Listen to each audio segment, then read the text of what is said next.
The small town of West Memphis, Arkansas, was the kind of place where everyone knew one another, or at least felt like they did. In 1993, it was a town marked by poverty and industry, a sprawl of neighborhoods pressed up against the Mississippi River. The nights carried the smell of damp soil and gasoline, and the people who lived there moved through their lives with the kind of rhythms you only find in small southern towns. Slow, predictable, sometimes harsh, but never entirely surprising. At least, that was how it seemed before the evening of May 5th, 1993. It was a Wednesday, the kind of weekday that passes without notice, sitting squarely in the middle of the week, a stepping stone to the weekend. For 3 8-year-old boys, Stevie Branch, Christopher Byers, and Michael Moore, the day began like any other. They were second graders at Weaver Elementary School, full of energy, laughter, and the restless curiosity of children who had not yet learned that the world could be cruel. That afternoon, the boys did what they loved most. They rode their bikes through the neighborhood, played with sticks, and planned adventures that only children could imagine. They were drawn, as they often were, to a place the locals called Robin Hood Hills, a wooded patch of land near their homes. The hills were not much by any geographical measure, but for the children, they were their kingdom.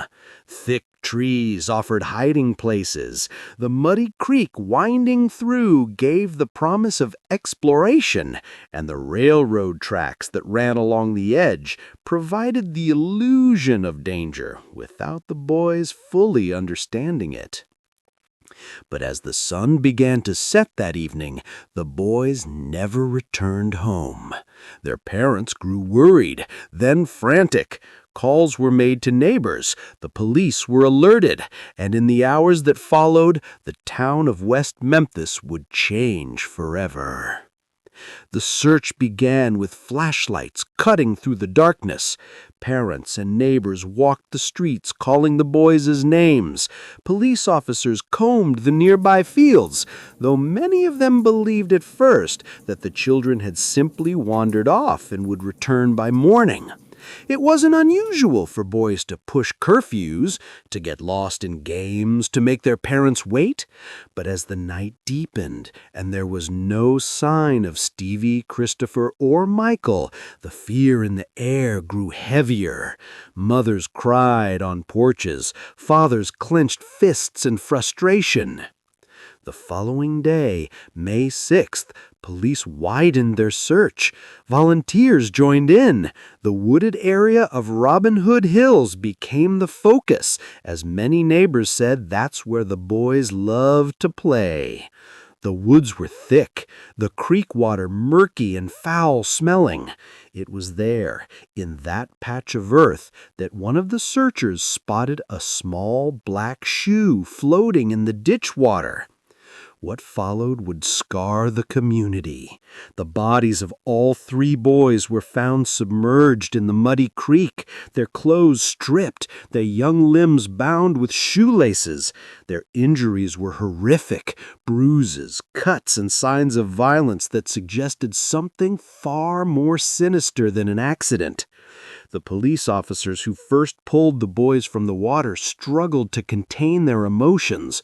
Hardened men, many of whom had seen violence before, stood silent and pale as they carried the small bodies back to dry ground. The discovery hit West Memphis like a shockwave. Whispers turned to rumors, and rumors to panic. Parents looked at their children differently. Doors were locked earlier. Curfews enforced more strictly. The idea that someone or something was out there capable of such brutality filled the town with dread. But fear demands answers, and the police knew the community would not rest without them. pressure mounted almost immediately. Reporters swarmed the area, asking questions no one could answer. How had this happened? Who could do such a thing? The crime scene was chaotic, trampled by officers, volunteers, and journalists alike. Mistakes were made that would haunt the investigation for decades. The police leaned into a theory almost from the start. This was no ordinary crime. To them, it bore the marks of ritual, of something dark and otherworldly. The 1990s were gripped by what came to be known as the Satanic Panic, a cultural fear that swept across America, fueled by media reports and public hysteria about supposed occult activity. For investigators under immense pressure, the brutality of the murders seemed to fit that narrative. And soon, attention turned to a teenager named Damien Echols. Echols was 18 years old, lanky, pale, and different from most kids in West Memphis. He dressed in black, listened to heavy metal music, and read books about Wicca and the occult. In a conservative southern town, he stood out. To police and many parents, he embodied the fears that had been whispered about for years. He was strange, he was different, and now, with 3 children dead, he became a target. 2 of his friends, Jason Baldwin and Jesse Miskelly, were also drawn into the investigation. Baldwin was 16, quiet and artistic. Miskelly was 17, with a low IQ that made him vulnerable to suggestion and pressure. Together, the 3 boys would become known as the West Memphis Three. The investigation moved quickly, but recklessly. Jesse Miskelly was interrogated for hours without a parent or lawyer present. Tired and confused, he gave a confession that would later be revealed as riddled with inaccuracies. He described details that didn't match the crime scene, times that didn't align with evidence, and yet, under the weight of pressure, his statement was seized upon by the police as truth. By June, less than a month after the murders, Damien, Jason, and Jesse were arrested. For the police, it was a victory. For the town, it was relief. The killers had been caught, they said. Justice would be served. But beneath that surface, doubts lingered. Evidence was thin, the confessions inconsistent, the motives unclear. The trials began in 1994 and became a spectacle. Prosecutors leaned heavily on the idea of ritual sacrifice, pointing to Eccles's interest in the occult as proof of guilt. Witnesses were brought forward with questionable testimony. Experts claimed knowledge of satanic practices, weaving a story that played more on fear than on fact. The defense struggled against the tide. In the courtroom, the parents of the victims wept. The community demanded answers, demanded punishment. And when the verdicts came, guilty on all counts, it seemed, at least to many, that justice had been delivered. Damien Echols was sentenced to death. Jason Baldwin received life without parole. Jesse Miskelly was given life plus 40 years. But outside the courthouse, the story was far from over. Almost immediately, cracks began to show. Advocates argued that the evidence had been mishandled, that the confessions were coerced, that the trials were built more on prejudice than proof. Documentaries were made, most famously the HBO series Paradise Lost, which exposed the flaws in the case to a wider audience. Support grew for the West Memphis Three, with celebrities, activists, and legal experts demanding a re-examination. For years, appeals were filed and denied. Damien sat on death row, writing in journals and letters, holding on to hope. Jason and Jesse endured life behind bars. The victims' families remained divided, some convinced the three teenagers were guilty, others haunted by doubt. And then, nearly 20 years after the murders, DNA evidence shifted the ground. Tests showed that genetic material found at the crime scene did not match any of the three convicted men. Instead, it pointed elsewhere, toward people connected to the victims' families. The case became more tangled, more uncertain, and yet the convictions stood. Finally, in 2011, a deal was struck. Known as an Alford plea, it allowed Damien, Jason, and Jesse to assert their innocence while still pleading guilty in the eyes of the court. It was a compromise. They were freed, but not fully exonerated.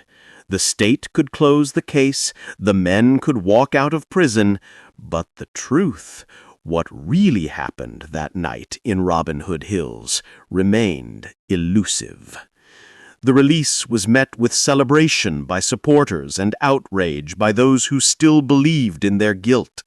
For the families of Stevie Branch, Christopher Byers, and Michael Moore, closure remained impossible. Their sons were gone, their killers never truly identified. And so the story of the West Memphis Three became not just about the murders, but about justice itself, about how fear, prejudice, and haste can distort the truth, about how a community, desperate for answers, can turn suspicion into conviction, and about how even decades later, the shadows of that night in 1993 still linger. The trial of Damien Eccles, Jason Baldwin, and Jesse Miskelly was not just a legal proceeding, it was theater. From the moment the three teenagers were led into the courtroom in shackles, the image of them was burned into the minds of the jury and the public. They were dressed in plain prison clothes, but what everyone seemed to see were black leather jackets, heavy metal band t-shirts, and dark stares. They were not judged as boys, they were judged as symbols of everything West Memphis feared. The prosecution knew this and leaned into it. They painted Damien as the leader, the dark figure who had orchestrated the crime in a ritualistic frenzy. They called witnesses who claimed to know of his obsession with witchcraft, with satanic practices, with death. The evidence they presented was thin, but the atmosphere in the courtroom made it thick with meaning. It wasn't facts that carried the day, it was fear. The confession of Jesse Miskelly became the centerpiece of the case.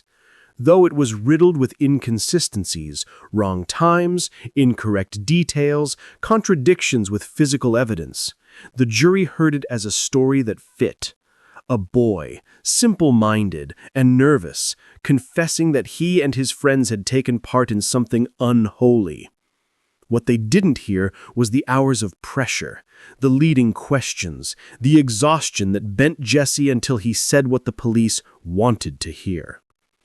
In one of the most telling moments, the prosecution brought in an expert who claimed knowledge of occult crimes. He spoke confidently of satanic rituals, of blood sacrifice, of cult behavior. To the jury, it sounded like science. To anyone who looked closely, it was little more than superstition dressed in authority. But in 1994, with America in the grip of satanic panic, it was enough. The defense tried to fight. They brought up the lack of physical evidence, the contradictions, the possibility that the boys had been railroaded. But in the charged atmosphere of the trial, reason was drowned out by emotion. The parents of the victims sat in the courtroom, their grief palpable, their eyes heavy with expectation. They wanted justice, and the jury, drawn from the same community, wanted to give it to them. The verdicts came swift and final. Guilty. Damien sentenced to death by lethal injection. Jason and Jesse to life in prison.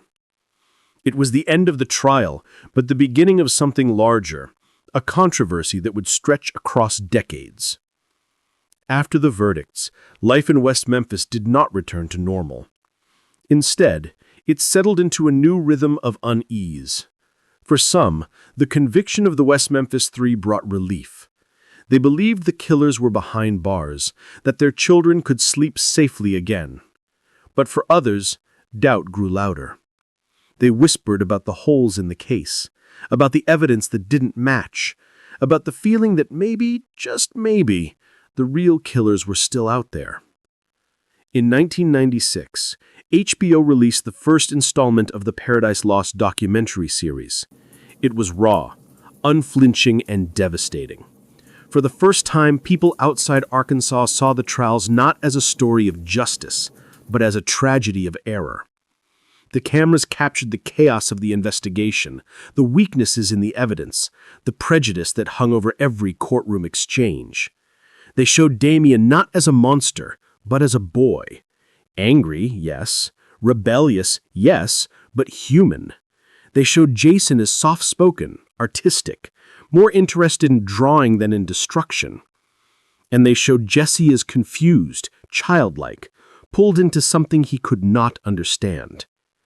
The documentaries did something that trials could not. They sparked doubt in the wider world. Viewers wrote letters, raised money, and demanded answers. Celebrities took notice. Musicians like Eddie Vedder of Pearl Jam, Natalie Maines of the Dixie Chicks, and Henry Rollins. They held benefit concerts, spoke out in interviews, and kept the case alive in public consciousness. For Damien, Jason, and Jesse, locked in prison cells, it was a lifeline. But inside the prison walls, hope was fragile. Damien, on death row, spent his days in isolation. He wrote poetry, kept journals, read obsessively. He tried to hold on to his identity even as the system pressed it out of him. Jason, younger and quieter, adapted to prison life with grim resignation. Jesse, confused and struggling, often seemed the most broken by it all. Meanwhile, the families of the victims lived in a different kind of prison. For the parents of Stevie Branch, Christopher Byers, and Michael Moore, the pain of loss never eased. Some believed firmly that the right men were convicted. Others, especially as doubts surfaced, found themselves caught between grief and uncertainty.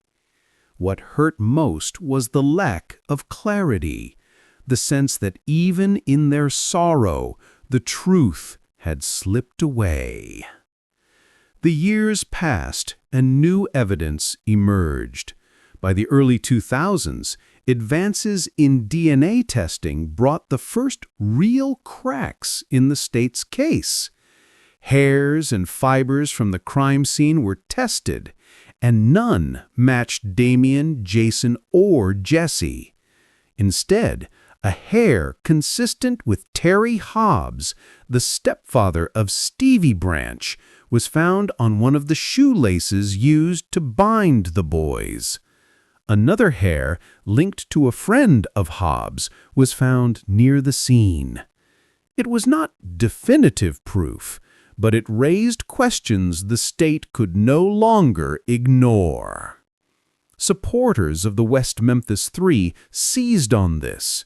They argued that the DNA evidence exonerated the men, that the case against them was built on sand. The state resisted, insisting the convictions were sound. For years, appeals were filed and denied. The men remained behind bars. In 2007, new petitions were filed, citing not only the DNA evidence, but also recantations from witnesses. Several people who had testified against Damien, Jason, and Jesse admitted they had lied or been pressured. The case was unraveling, piece by piece.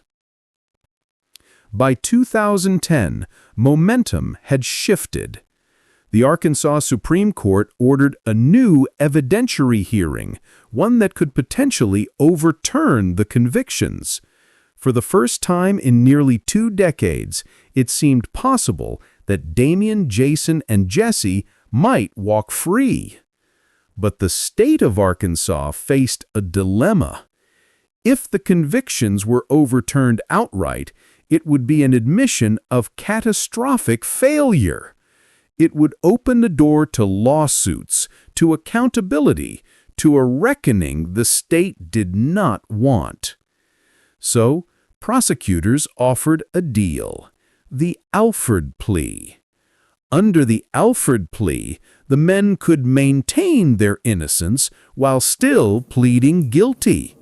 It was a strange, almost paradoxical arrangement, acknowledging guilt in order to go free. For Damien, Jason, and Jesse, it was a bitter pill. Accepting it meant carrying the label of guilty for the rest of their lives. But rejecting it meant more years, maybe decades, behind bars. On August 19, 2011, the 3 men stood in a courtroom once again. This time, their chains would come off. They entered the Alford plea and were sentenced to time served. After 18 years, the West Memphis Three walked free. The moment was surreal. Outside the courthouse, supporters cheered and cried. Damien, blinking in the sunlight, held hands with his wife, Lori Davis, whom he had married while on death row. Jason and Jesse stood nearby, free men, but not fully cleared. For them, freedom was a victory, but justice remained unfinished. The state closed the case, insisting the plea was proof of guilt. But in the eyes of millions, the West Memphis Three were innocent men who had been wrongfully imprisoned. The murders of Stevie Branch, Christopher Byers, and Michael Moore remained unsolved, their killers never truly identified. For the families, closure was impossible. For Damien, Jason, and Jesse, freedom was haunted by the years they lost. And for the town of West Memphis, the shadow of May 1993 still loomed, a reminder that justice is not always what it seems. Freedom did not feel like freedom. For Damien Echols, Jason Baldwin, and Jesse Miskelly, walking out of the Arkansas courthouse in August 2011 was a shock to the senses. They had lived nearly 2 decades behind razor wire, in concrete cells where daylight was a rare gift. Now the world outside seemed too bright, too loud, too fast. Reporters crowded them, supporters cheered, cameras flashed. They were free men, but their story was far from finished. Damien was the most visibly transformed. Years on death row had left him pale, almost fragile, his body worn thin. But he spoke with a sharpness and intelligence that had deepened in confinement. He held the hand of his wife, Lori Davis, the woman who had devoted her life to his case after watching Paradise Lost. She had moved across the country, written him daily letters, fought for his freedom. Without her, he often said, he would not have survived. Jason was quieter. He had been only 16 when convicted, still a boy. Now he was in his mid-30s, his life divided by prison walls. Unlike Damien, Jason had resisted the Alford plea. He wanted full exoneration, not a compromise. But in the end, he agreed because Damien's life was at risk, and staying in prison meant Damien would likely die. For Jason, freedom was bittersweet, shadowed by the knowledge that he had sacrificed truth for survival. Jesse was perhaps the most broken. With an IQ of 72, he had never truly understood the full weight of what had happened to him. He had confessed under pressure, believing he might be allowed to go home. Instead, he spent 18 years in prison. Freedom for Jesse meant confusion as much as joy. He had trouble adjusting, trouble trusting, trouble finding his place in a world that had passed him by. The Alfred plea had given them liberty, but denied them justice. The state of Arkansas still considered them guilty. Their names remained tied to the murders of Stevie Branch, Christopher Byers, and Michael Moore. The real killer, or killers, remained unidentified. For the families of the three boys, this was an open wound. For the West Memphis Three, it was a scar they would carry forever. In the years after their release, Damien, Jason, and Jesse tried to rebuild their lives. Damien and Lori moved to New York City, seeking anonymity in the crowds. He published a memoir, Life After Death, in which he described the horrors of death row and the fragile hope that had kept him alive. He became a public speaker, advocating for prison reform and justice for the wrongly convicted. But even as he embraced freedom, he confessed that he was haunted. The years stolen from him could never be returned.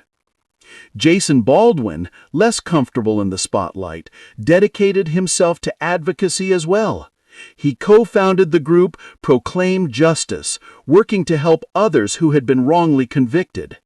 He often spoke of his friendship with Damien and Jesse, of the strange bond forged by tragedy. But he also spoke of the victims, the 3 8-year-old boys whose lives were cut short. Jason insisted that remembering them was just as important as clearing his own name. Jesse tried to return to a quieter life, but freedom was not simple. He struggled with the stigma of the conviction, with the trauma of prison, with the burden of a case he barely understood. Supporters offered help, but Jesse often withdrew, retreating into silence. His story was the most tragic reminder that justice, even when it comes late, can leave deep wounds. The case itself never truly closed. In the court of public opinion, the Paradise Lost trilogy and later documentaries like West of Memphis had cemented the West Memphis Three as symbols of wrongful conviction. But they also raised larger questions. How had a modern legal system convicted 3 boys on so little evidence? How had fear and hysteria outweighed reason? And most haunting of all, who really killed Stevie, Christopher, and Michael? Freedom did not feel like freedom. For Damien Echols, Jason Baldwin, and Jesse Miskelly, walking out of the Arkansas courthouse in August 2011 was a shock to the senses. They had lived nearly 2 decades behind razor wire, in concrete cells where daylight was a rare gift. Now the world outside seemed too bright, too loud, too fast. Reporters crowded them, supporters cheered, cameras flashed. They were free men, but their story was far from finished. Damien was the most visibly transformed. Years on death row had left him pale, almost fragile, his body worn thin. But he spoke with a sharpness and intelligence that had deepened in confinement. He held the hand of his wife, Lori Davis, the woman who had devoted her life to his case after watching Paradise Lost. She had moved across the country, written him daily letters, fought for his freedom. Without her, he often said, he would not have survived. Jason was quieter. He had been only 16 when convicted, still a boy. Now he was in his mid-30s, his life divided by prison walls. Unlike Damien, Jason had resisted the offered plea. He wanted full exoneration, not a compromise. But in the end, he agreed because Damien's life was at risk, and staying in prison meant Damien would likely die. For Jason, freedom was bittersweet, shadowed by the knowledge that he had sacrificed truth for survival. Jesse was perhaps the most broken. With an IQ of 72, he had never truly understood the full weight of what had happened to him. He had confessed under pressure, believing he might be allowed to go home. Instead, he spent 18 years in prison. Freedom for Jesse meant confusion as much as joy. He had trouble adjusting, trouble trusting, trouble finding his place in a world that had passed him by. The Alfred plea had given them liberty, but denied them justice. The state of Arkansas still considered them guilty. Their names remained tied to the murders of Stevie Branch, Christopher Byers, and Michael Moore. The real killer, or killers, remained unidentified. For the families of the three boys, this was an open wound. For the West Memphis Three, it was a scar they would carry forever. In the years after their release, Damien, Jason, and Jesse tried to rebuild their lives. Damien and Lori moved to New York City, seeking anonymity in the crowds. He published a memoir, Life After Death, in which he described the horrors of death row and the fragile hope that had kept him alive. He became a public speaker, advocating for prison reform and justice for the wrongly convicted. But even as he embraced freedom, he confessed that he was haunted. The years stolen from him could never be returned. Jason Baldwin, less comfortable in the spotlight, dedicated himself to advocacy as well. He co-founded the group Proclaim Justice, working to help others who had been wrongly convicted. He often spoke of his friendship with Damien and Jesse, of the strange bond forged by tragedy. But he also spoke of the victims, the 3 8-year-old boys whose lives were cut short. Jason insisted that remembering them was just as important as clearing his own name.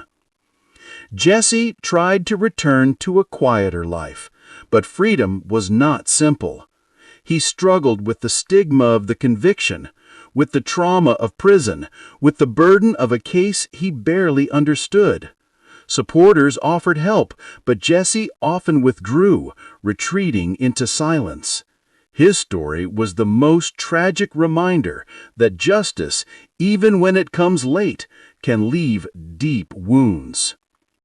The case itself never truly closed in the court of public opinion. The Paradise Lost trilogy and later documentaries like West of Memphis had cemented the West Memphis Three as symbols of wrongful conviction. But they also raised larger questions. How had a modern legal system convicted 3 boys on so little evidence? How had fear and hysteria outweighed reason? And most haunting of all, who really killed Stevie, Christopher, and Michael? Over the years, attention turned to Terry Hobbs, the stepfather of Stevie Branch. The DNA evidence from the crime scene, linking Hares to Hobbs and his friend David Jacoby, cast suspicion. Witnesses came forward, saying they had seen Hobbs with the boys on the day of the murders.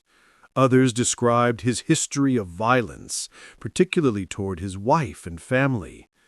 Hobbs denied involvement, and the state never charged him.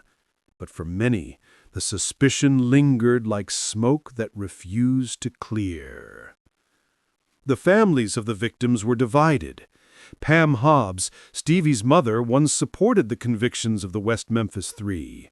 But over time, as she saw the evidence crumble, she shifted. She began to doubt. began to wonder if the real killer had been in her own home. Others, like the Byers family, remained convinced Damien, Jason, and Jesse were guilty. The wounds of grief often hardened into certainty, even when the facts were uncertain. Public fascination with the case never faded. True crime enthusiasts, lawyers, journalists, and ordinary people debated the details. Online forums buzzed with theories, arguments, and speculation. The murders of 3 children in a small Arkansas town had become a global mystery, one that touched on everything from flawed policing to the dangers of moral panic. For Damien, Jason, and Jesse, life outside prison was a strange mix of normalcy and notoriety. They tried to build futures, but the past clung to them. Damien once said he could still hear the sound of prison doors closing, still feel the weight of the death row cell. Jason spoke of the guilt he carried, not for the murders, but for accepting a plea that kept the truth hidden. Jesse, when he spoke at all, often sounded lost, as though freedom was just another kind of cage. And yet, their story is one of survival. Against impossible odds, they endured. They became symbols of resilience, of the fight for justice even in the face of overwhelming injustice.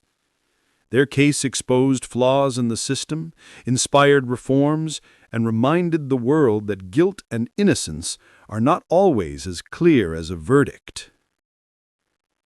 The murders of Stevie, Christopher, and Michael remain unsolved. The boys are remembered as victims of both a brutal crime and a flawed pursuit of justice.